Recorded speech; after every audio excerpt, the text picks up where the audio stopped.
can a video game series get too much stuff? What that I mean is the idea of a franchise that gets constant sequels, re-releases, ports, etc. Because many focus on games that haven't got anything and their IPs become dormant, but there are some cases where people focus on games that get too much stuff and either become a franchise themselves, they're an entry in a franchise, or they get resentment towards it under the idea that the company's focusing way too much on one thing. Let me explain. My go-to example is Resident Evil 4, and how that game was everywhere to the point where some people got sick of seeing it, such as the fact that Resident Evil 4 was started on GameCube, then on PS2, then just all over the place. iOS port? Why not? Porting it to the Wii? Yeah, sure. People loved it. People love that version. Freaking what else? Porting it to PS4, Xbox One? I'm not sure it came out on PS4 360. I think I actually skipped those consoles. Reporting it again to PC, because PC had two versions. It had an original PC version, and then it had the Steam Ultimate Edition. So it's actually two versions that were ported to PC. So that game was everywhere, and I remember bringing this up recently on a list of games that constantly have so many versions, but some took issue with me bringing up Resident Evil 4 because of the fact that despite Resident Evil 4 being everywhere, other games still got made. Resident Evil 5 still happened, Resident Evil 6 still happened, Revelation 1 and 2 still happened, Dead Aim and Outbreak, all that stuff still happened regardless. Code Veronica port on PS4 still happened. So for that case, it's where people were generally fine with it, at least now in hindsight, because of the fact they kept getting so much stuff. Remember, at the time, people were constantly sick of seeing Resident Evil 4 constantly all over the place, and how Capcom kept porting it over and over, even though I would love it if some franchises had so many ports like that. That kind of issue people had sounds pretty good to me when it comes to certain franchises. Trying to immediately go into one of the biggest cases of a game being ported all over the place, Skyrim, with a release on PS3, Xbox 360, and PC, Legendary Edition also on PS3, Xbox 360, and PC, Special Edition on PS4, Xbox One, and PC, VR for PlayStation VR, a Switch port, a VR version this time for the Vive and the Oculus Rift, Anniversary Edition on PS4, PS5, Xbox One, Xbox Series consoles, and PC, and then the very special edition for Amazon Alexa, and how that game popped up everywhere, and people were getting mad at it, at least more so in the case of like the Switch port, which was a full price release, but the fact that because Skyrim is so old that it being released at full price again seemed too ridiculous. That was more of a pricing issue. Because previous example, Resident Evil 4, they never charged like full price for it again. At least I don't think after the Wii version. You're trying to get it like 20 or 30 bucks. Well, oh, actually no, 20 or 40 bucks. But Skyrim kept being released constantly with a high price tag, so that probably annoyed people typically. But again, you still had other Bethesda games still coming out while Skyrim was getting ported. You still had new Fallout games and stuff like that. So there was stuff still being done, even if Skyrim was all over the place to the point where they actively basically acknowledged it and made it to a joke. But also they made the very fair statement that was, if people stop buying Skyrim so much, then they stop re-releasing it. Once again, an issue, quote-unquote issue of too many ports. But again, certain franchises I enjoy would love to have that issue. I would love to take that problem you guys have out of your hands, please. Please. Now comes for the one that generally makes people very mad, which is the Last of Us franchise. Which there's various reasons people get mad at Last of Us, but here it's because of getting so many re-releases and ports, but without any other games being made in between. Like, since 2013 on Last of Us, you had a Left Behind DLC, and then a remaster, then Uncharted 4, Thief's End, and Lost Legacy. But after Lost Legacy, it just became Last of Us Part 2, Uncharted Legacy of Thieves Collection, that's Uncharted ports, I'm not counting it, Last of Us Part 1, Last of Us Part 2 Remastered. Like, they flat remade the first game after already porting it, and after already remastering it, and then ports to PC on top of that. So that one, that's a case of people being mad that's partially not just because it's two games, it's also because no other projects was happening in between.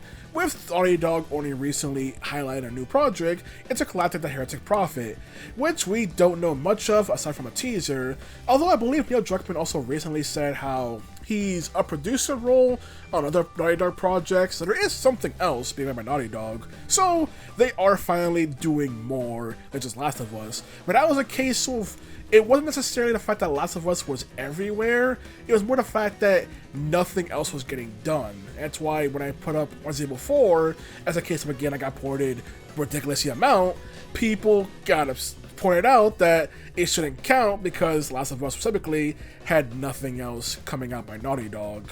But the topic was games that kept getting lots and lots of ports and nothing else, you know. Persona 4 and Persona 5 are entries of Persona series that people claim got too much stuff and milked to death and act as if we were in some massive hellscape because of it.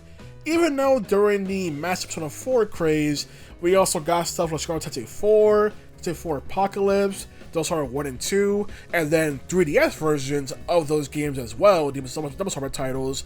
So we did get a lot in between, although granted, I guess people are more feeling like it was a long time because of the long wait for Tensei 5 after it got revealed and then to release.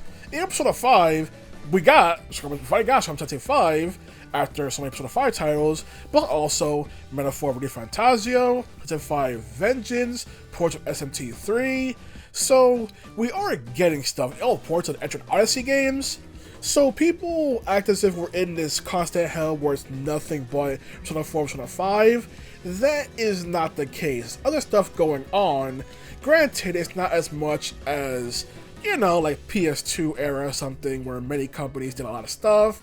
But with companies inflating their own budgets to ridiculous degrees, and I'm going to set a video on that one because that still irks me. But there were many games still happening, you know. I get the idea if you weren't interested in something like mainline SMT. Also Catherine and Catherine Full Body, that's another one. Tokyo Rosses as well. There was a lot of stuff that got made during the big Persona 4, Persona 5 craze. So I was trying to make a point. So, but that was a case of people acting as if they were basically just stuck in a craze of one game over and over. It wasn't like Last of Us was legitimately just 2 games constantly being ported, remade, remastered over and over and over. Which, granted, I feel like part of that is because of the fact that they were making the Last of Us Part 2 multiplayer, but then scrapped it once they realized how much of their company would be taken over by a live service if they did. So I feel like that's part of the reason why they were so Last of Us crazed. But that's for ports, remasters, remakes, whatever, or spinoffs. How about games that get new entries? That's an example from Mega Man franchise, where yes, Mega Man's titles and their branches all have multiple games under their belts. But when it comes to nowadays, it feels like if it's not Classic Mega Man getting a new thing, that's nobody, because Classic Mega Man gets the sole focus, and I actually normally mention that on their aspect. Like, despite the fact that Battle Network was the face of Mega Man in the 2000s, people really mention it, and people say new Mega Man game, they only mean Classic Mega Man. Not even a Mega Man X9. Just Classic Mega Man over and over, simple style, everything.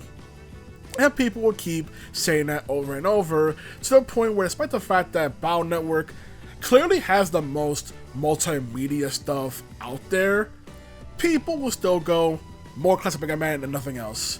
Which, to me, irks me when people say new Mega Man, because I'm like, oh, we're gonna get X9 to follow up a cliffhanger of X8. Ooh, we're gonna get a new Mega Man ZX game to follow up on that game's cliffhanger. Ooh, Mega Man Legends 3, and then the answer is no. People just want Classic Mega Man. Classic Mega Man and nothing else. And nothing wrong with Classic Mega Man, but it's because the point where it just gets all the focus, like ever since after the 2000s, pretty much all we got is Mega Man 9, Mega Man 10, Mega Man 11. I'm not counting Rockman Dive, and you know it as a thing. I ain't counting it, you can't make me. So, Classic Mega Man nowadays, typically, would get most of that attention if people went to a new Mega Man game which can cause some resentment towards it, even once again, it's not the full classic Mega Man. Next up is Final Fantasy VII, and I'm not gonna go with the compilation of Final Fantasy VII, it's not the 2000s compilation. I'm gonna go over chatter I've seen about 7 Remake and 7 Rebirth, and those games are well liked. They are very well liked titles, but I've seen people make the question of, what if those games, instead of being spin-off titles from Final Fantasy VII, what if they were instead, at least the effort put into them, put into more mainline titles, especially since the gap between mainline Final Fantasy titles keeps growing. Granted, there's no guarantee that the effort put into them would have been put into a mainline title if it wasn't greenlit as a Final Fantasy VII spin-off, but as with the fact that those spin-offs basically have more budget and actual mainline title, and you can't convince me because Final Fantasy 16 feels like it's on the same scale as Final Fantasy VII Rebirth, and no, I'm not counting freaking Gaiju fights. So it's one of those things where some people, even people who really like the games, kind of wish those efforts would put more towards a new mainline title instead of just doing more Final Fantasy VII. There's still a point, we just saw a video where someone highlighted how there are 15 Final Fantasy VII games, something that someone who's going to play Final Fantasy would get baffled by, because why does one entry get so much stuff? And the answer is, because it's popular. People who think it's some logic of, it's because there's so much untapped lore. No, popularity, that's it. That's the sole reason. But it's one of those things where, even though those games are light, some would have preferred the effort was put towards a new mainline title. It's kind of interesting thing. I generally see people only say that about if they dislike a game, being like, oh man, this game stinks. The Tensei, they should have made this other game. But here, it's games that people like. But they feel like, man, I found Fantasy taking so long to make a new entry. They feel like the effort being put in Remake, some Rebirth could have been put elsewhere, which that's surprising me. I've seen this from outsiders looking in specifically, but the Tales of franchise used to get those complaints there were too many entries, especially since when the PS3 era, they would be coming out with a new entry 1 to 2 years or so. So people felt like there were too many of them and kept complaining that the series was hiding too much. But I remember there were times where something like Xillia 1, which granted, I don't think Xillia 1's great. I know a lot of people that like it, but its rushed anniversary nature ain't great to me. But there were people who said that Xillia 1 should have been the point where the franchise ended. And I was like surprised seeing stuff like that, being like, the Tales of franchise had too much stuff, and for outsiders looking in, they thought it was bad content, even the PS3 era of Tales of was overall fantastic, but people felt like, no, cut it, put to an end, on top of the complaints, of course, of, look at all these names, I can't understand, what's a Symphonia, Vesperia, Grace's F, Zisteria, is that even a word, Berseria, and those complaints. But ever since Arise came out, we basically had no other entry, aside from DLC expansion, Beyond the Dawn, but after that, nothing. Just complete silence, which made people long for the time Tales of kept getting new entries every 1 to 2 years. Now it's the accolade of that era, rather than being treated as the big, pretty much complaint of it, that there's too much Tales of content. Granted, like I said, an actual Tales of fan, if I play those games, they're chilling. They're having fun. They're having a good time. The Yakuza / Like a Dragon series. Only recently have I now seen complaints by people of there being too much stuff being made from them. Not for the sheer number of them, no. It's because people feel like the quality control is slipping. Typically when it came to titles such as Like a Dragon, Man Who Erased His Name, Pirate Yakuza, and Infinite Wealth. Even though Infinite Wealth is overall beloved, and I love Infinite Wealth, but people feel like the story had issues typically. While the two Gaiden titles, being Man Who Erased His Name and Pirate Yakuza, basically got the complaints of being like, okay, things are getting worse here, can I just rushing these out? Especially since Man Who Erased His Name was originally supposed to be content for Infinite Wealth that then got padded out to be its own separate release, and Pirate Yakuza for some people felt as a flat-out bad entry. All I know is that the demo repelled me and the concept was so ridiculous, it feels more jumping the shark than freaking Dead Souls. At least I gotta understand a lot of Dead Souls. But It's one of those things where it's more so the quality issue, not the number of them, not the fact that we're not going to do anything else. No, they're doing more. They're doing Virtual Fighter as well. It's more the fact that people felt like too much is happening so fast, they don't have time to gather feedback, make improvements, and ends up resulting in worse quality games as a result. And the last big one that I'll mention, because people surprisingly didn't really mention this one as much, is the Call of Duty franchise, which once again, the issue I saw wasn't the fact there's so many Call of Duty titles, which is they're made one per year. It's the fact that it felt like there was never consistent quality to them, and that's why people felt like the complaints of either Call of Duty felt way too samey each year, only for them to try to do something different with more space games, and people got mad, even though they got what you wanted, something different, so they went back to something more simple. They apparently went too far simple, Call of Duty World War II, also microtransactions up the wazoo. So people generally the issue is quality, not necessarily the fact that so many Call of Duty games. That's the fact that they come out every year, especially since Warzone is now a very popular Call of Duty title that's pretty much a big free-to-play title. It's more the fact that people are upset that the quality keeps fading. So it's an interesting case where, because Activision, large publisher that produces so many titles, that publishes so many titles, but when it comes to Call of Duty, I don't really see people complain that the developers of the Call of Duty titles aren't doing anything else. They just wish that the quality was more up to par with each release, but that's hard to do when a franchise is being a literal yearly release. So that's what I wanted to ramble about. Just several franchises that got so many games releasing for it, and the reason why people started to resent them, even if some cases like Resident Evil, you still got more Resident Evil titles. Skyrim, you still have more Bethesda games, although granted, there hasn't been a new Elder Scrolls game in a long time. No, I'm not counting the Oblivion remaster that was recently released. Naughty Dog, there was actually just nothing else. You just didn't care for Last of Us, or if you only played Last of Us Part 1 and Part 2, there was nothing else in it for you for so long. So that kid's like, yeah, being mad makes sense because there was nothing else for you there. You got nothing else. So, stuff like that. And there's Tales of, where people, outsiders, complain about too many Tales of games, needs to stop. And then Babco took their advice and stopped. And then me, that's why I'll be a Tales of fan, being like, I remember we got games. I remember when entries released. I remember when that stuff happened. I remember Zillia 2 came out, people got mad AF, and when Zillia 1, I remember. And when Vesperia came out, I watched Vesperia was the worst entry in the franchise, and I played it, and wait, Vesperia is actually pretty good. What the hell is people complaining about? I remember. Now there's just nothing but a Rise.